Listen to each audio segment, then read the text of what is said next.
listening to the I Learned It From YouTube podcast, a show about YouTube and what you can learn from it.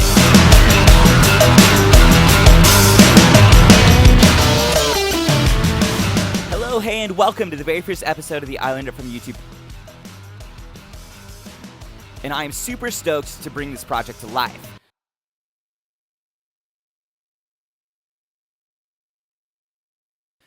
So, what is the I Learned It From YouTube project, you may be asking? And that's a good question, and I'm glad that you're asking that because I'm actually asking myself that same thing because I'm not exactly sure what it's going to turn into myself. But I will say this. I will say that whatever we do decide to turn it into, together we're going to turn it into something that's really, really cool.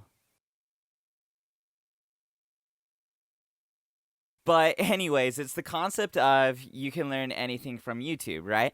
I myself have learned so many different things from YouTube so far, and I want to share my experiences, but I also want to tell your stories as well.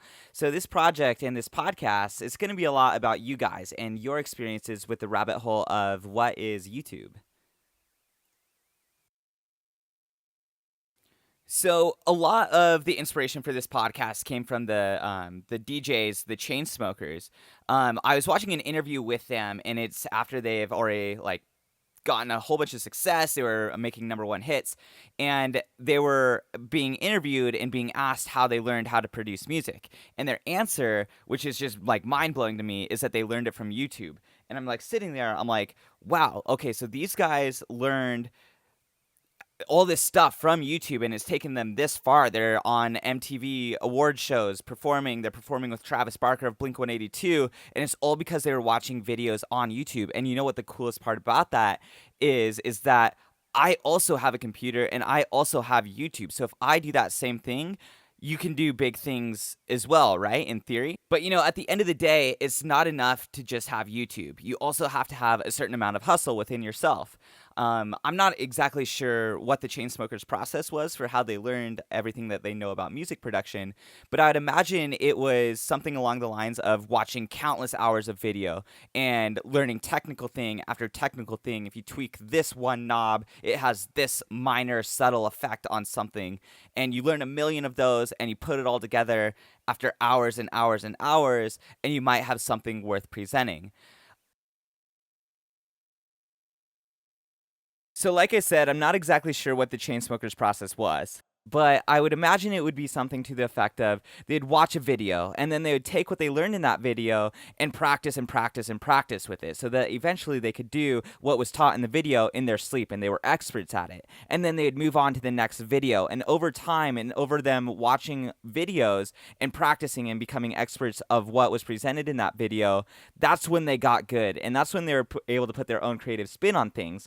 Over time, I'm sure, watching the videos and having enough practice, that's when they came up with, a catchy chorus and then put a verse to it and then eventually put a song to it. And then over time, you've got multiple songs and then you're on a stage somewhere rocking out in front of thousands of people, and a lot of that came from the hustle that the Chainsmokers had. You don't necessarily see that, but it had to have been there. YouTube is just like the sugar coating on that whole experience. Deep down, YouTube was the tip of the iceberg. Deep down was the hustle and the dedication that they put into it. They just had YouTube, and that's what got them there, because you do need that sugar coating as well. All right, so really quickly, I just want to talk a little bit about the internet and how it truly is a crazy place, and some people might even refer to it as the modern Wild Wild West. And I would totally agree with that Wild Wild West statement because you're so free online. You have access to so much information, and you can put yourself out in ways that you've never been able to put yourself out before. And it's crazy because as a generation who has grown up without the internet and now having the internet, it's funny because there has always been this disconnect between the internet and real life. But I think as a generation, and especially with this last election where Donald Trump won the presidency, I think that people are realizing that the internet really has a lot of value and it has a lot of power. And then with that power, you're able to influence people. And with that kind of power, I think that can be a positive thing or a negative thing. To take a page out of Spider-Man's book, with great power comes great responsibility. And I think that's so true as it pertains to the internet.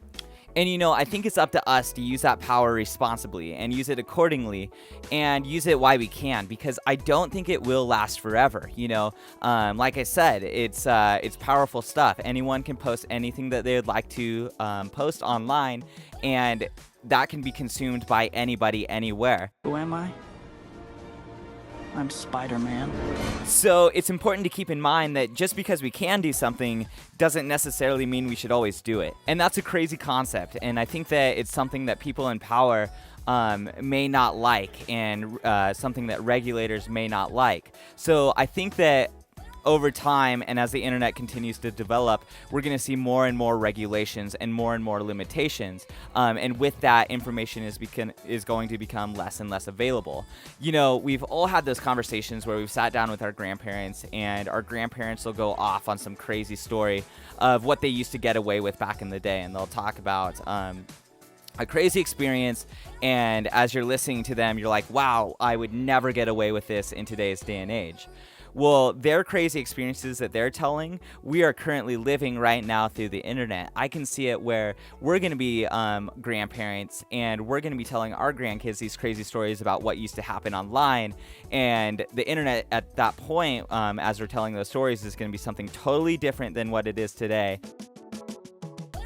And our grandkids are going to look at us and be like, wow, you're old. But I can see it because the internet is too wild, wild west. And you do have so much access to information and so much access to knowledge. And with knowledge, that's power. And not everybody likes that kind of power being available to everybody, So let's use it while we can. Let's learn everything that we can. Let's learn how to write a book. Let's learn how to cook, how to play music. I can see it getting to a point where everyone's becoming more and more of a jack of all trades, because the barrier to learn just isn't as high as it may have been in the past. So because everything's so readily available, anyone can learn whatever they want to at a moment's notice. And when you think about the capabilities of what you can do online and the things that you can learn, a lot of it stems from YouTube, from www.youtube.com. You can learn anything on YouTube, either good or bad. You can learn how to build a website, how to hack a website, which is, kind of edgy, right? You can learn to cook. You can learn do-it-yourself projects. You can learn self-improvement tips. And you can even learn how to ask a girl out. You can learn anything. It's just crazy. It's all just there. And it's told in a million different ways by a million different people, all on this one website.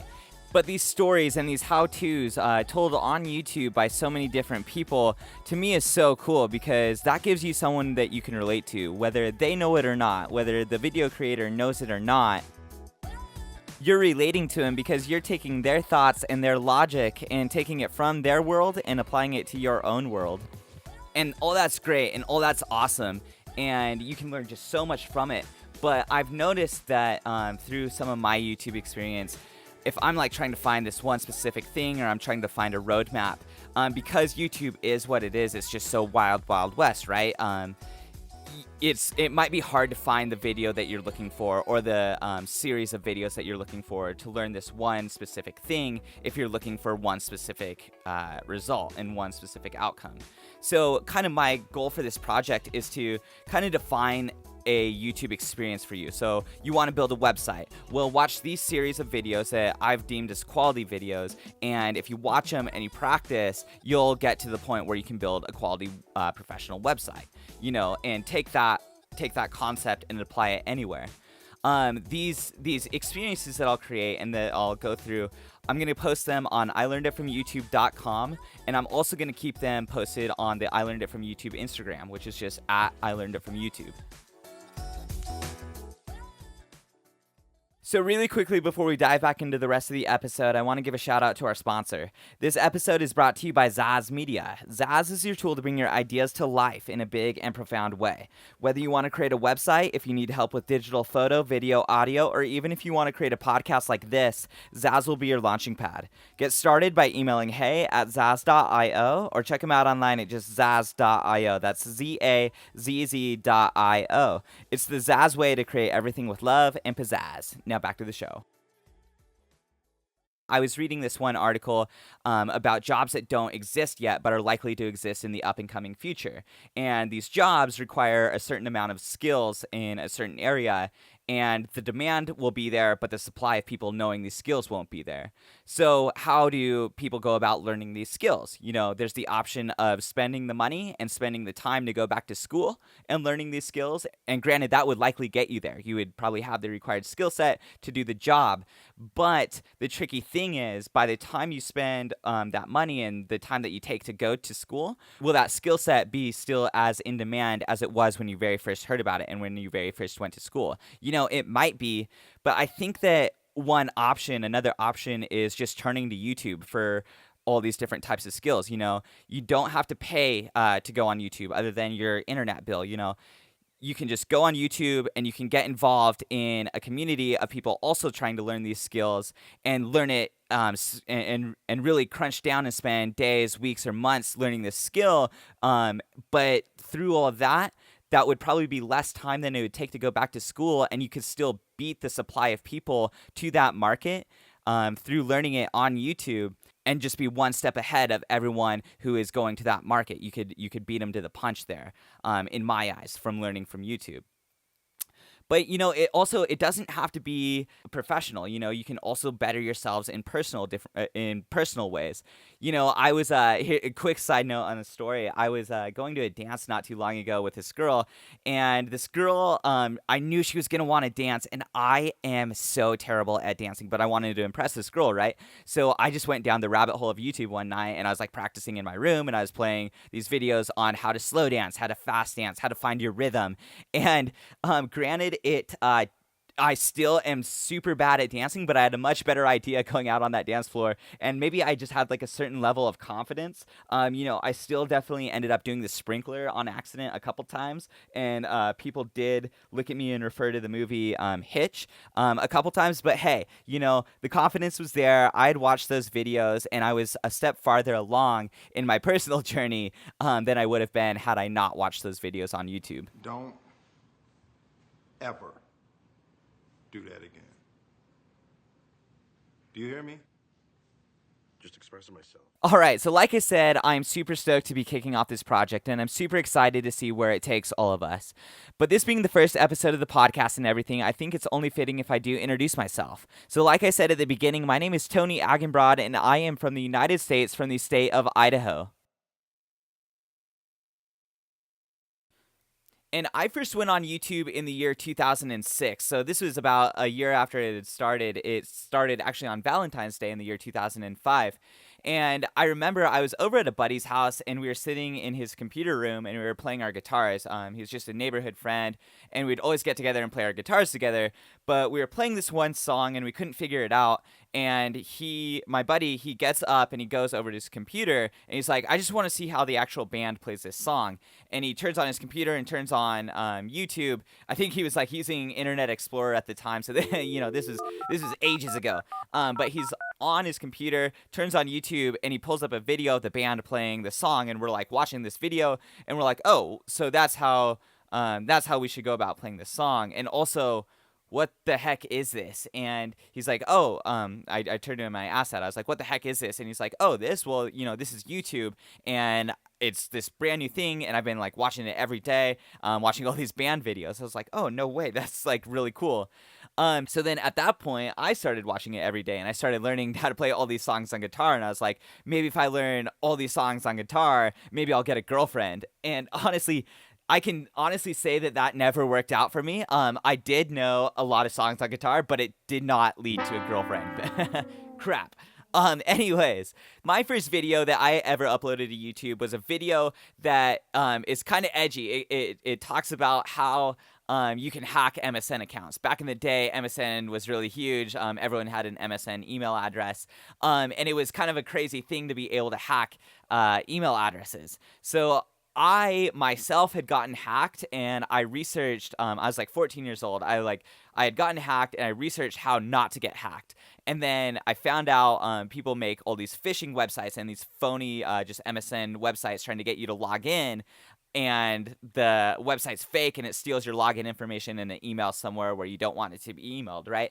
So I made a video on that, and I uploaded it to YouTube, and I remember telling my mom about it, and she's like, why'd you do that? You know, like, why did you make a video about hacking email addresses? You know, that might be on YouTube forever, and employers might see that, and they might think something weird of you, you know? And I was like, oh, well, I'm 14 years old, and that's not really a concern of mine. So I ended up leaving it up, and it's still up today, and it's gotten thousands of views, which is kind of funny because it's just like a goofy thing that I had done. But my kind of biggest claim to fame from YouTube, actually, I did have a couple kind of hits on YouTube, or what I thought were hits, where I was all excited and would tell people about them. There was this one guy, his name, there's this one YouTuber back in the day when YouTube was first kind of getting going. His name was Dax Flame. I tell people to call me Dax Flame because it's kind of cool. If you were involved in the early days of YouTube, you might have seen his videos. He would just basically have a vlog, and Dax Flame was just this really, really funny kid, and he would just like talk about his day, but he would talk about it in just like really funny ways. And I had created a spoof video because he was this personality and he had this whole like character. I created this spoof video of Dax Flame, and it was just like a parody, and I sent the video to him on MySpace, actually, and I was like, hey, man, if I send this to you, can you allow this to be posted as a video response to one of your videos? And this was back in the day where you could post video responses to YouTube videos with another video. And he responded. He's like, yeah, I'll allow it. So he allowed it, and my video was posted as like a response to his video. And someone throughout that day, I was like watching it, and I was watching like thousands of views come to this one video. And I was like, holy cow, this is crazy. I'm like internet famous today. And the next thing I know, I'm getting a notification for a request for a video response to my video. And I'm like, oh, what the heck is this? And I like watched this request, this video request to be posted as a response to my video. And it's these two guys who are totally just making fun, like totally making fun of me. In the video response that I had created, I had like auto-corrected all the colors on the video through like processing at the end and everything. And the video was like really weird colors, and it made my eyes look super bloodshot.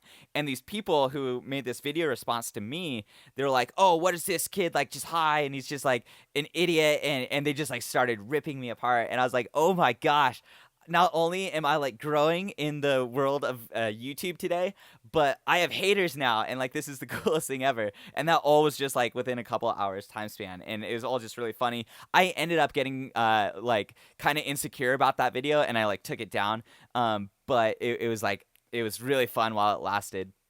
My next YouTube video that I had like some sort of success with was it was kind of popular to back in the day, like. There was this one clip from a movie of Hitler talking in German, and he was like talking about like structure for World War II and something. I'm not really positive what exactly he's saying, but it was like some sort of like strategic meeting scene from a movie involving Hitler. And kind of the trendy thing to do at that time in the world of video and YouTube was to take what Hitler was saying and put subtitles to what he was saying and just make it really funny. And I took that video and I put subtitles to it, talking all about how Hitler liked Miley Cyrus and liked Hannah Montana, and he was just like mad that he liked it so much. Because like in the scene, Hitler's like freaking out, and it's like really funny if you think he's saying certain things via the subtitles. So I made that video, and I was like hoping so bad that Miley Cyrus would like watch the video and be like, oh man, this kid's funny, and then like hit me up or something. But that never happened either. But it was crazy because that could have happened, because through the internet, and this was just a very, very new concept at that time, but through the internet and through just different platforms, you can put yourself out in front of anyone, you know, anyone that you want to do. I think though, it's just like a matter of how you put yourself out in front of people. But yeah, over time, you know, I uploaded just like this and that to YouTube. Nothing really too crazy. Really, probably one of the crazier things that I had done on YouTube, though, was I did, in senior year of high school, I asked my prom date out through a YouTube video.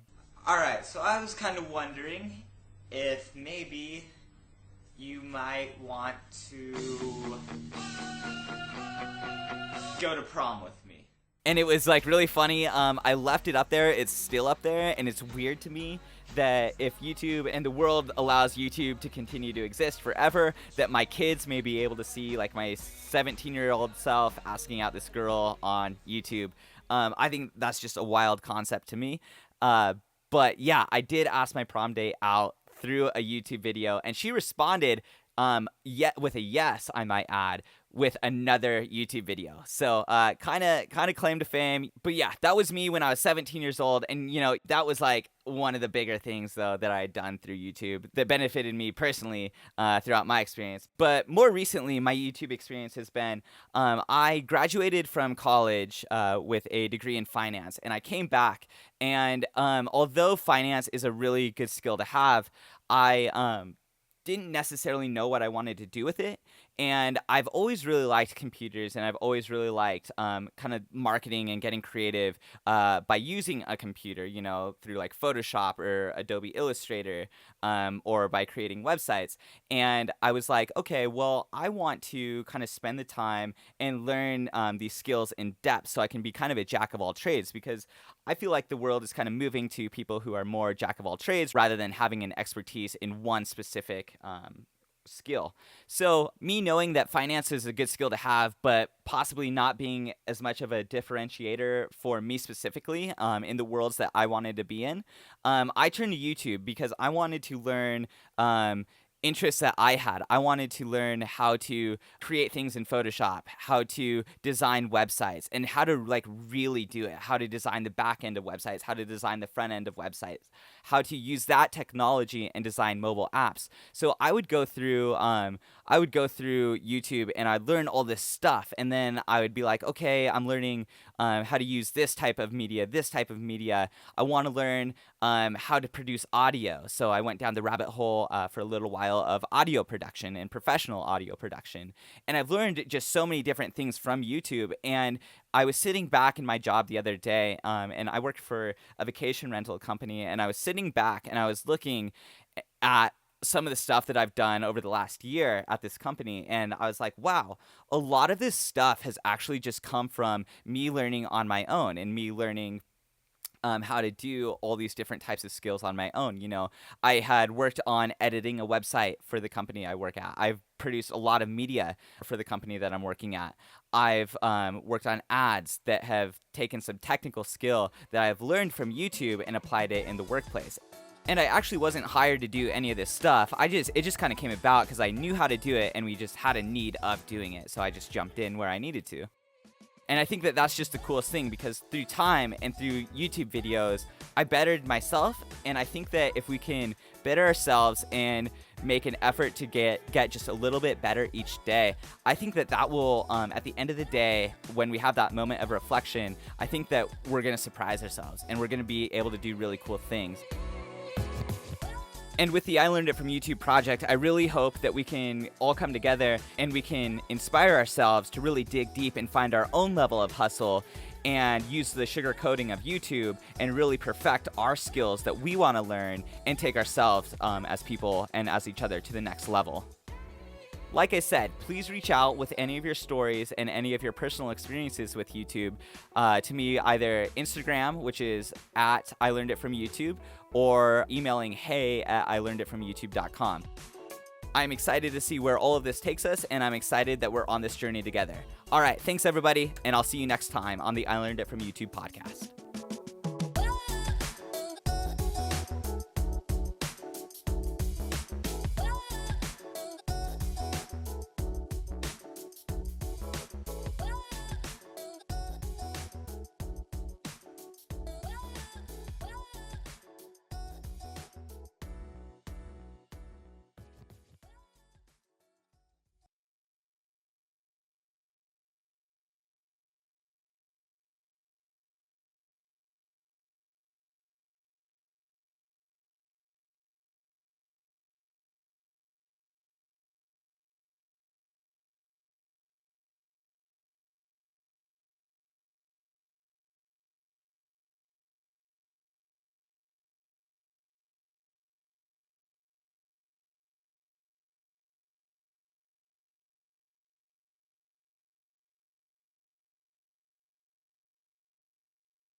and I didn't necessarily know I was doing it at the time, but me like looking back and reflecting on what I've done, a lot of that has actually come from YouTube.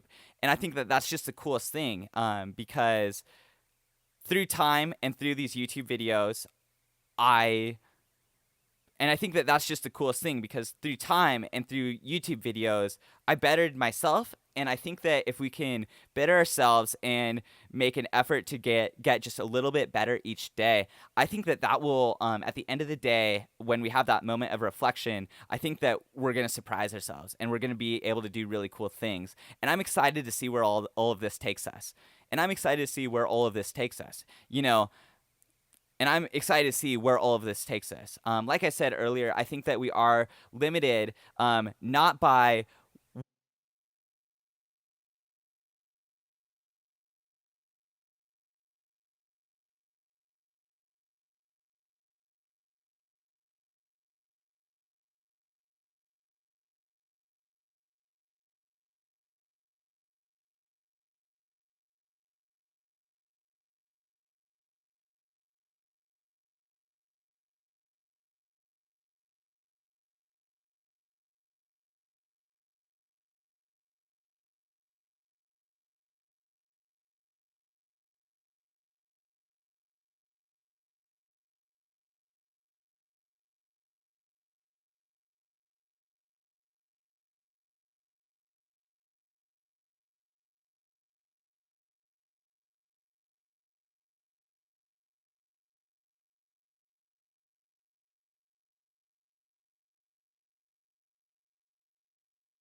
And I'm excited to see where all of this takes us. Like I said earlier, I think that we are limited, not by what we can learn, but the amount of hustle that it takes to learn. So through everything, through all this, again, I want to inspire ourselves to find that hustle within ourselves and to use YouTube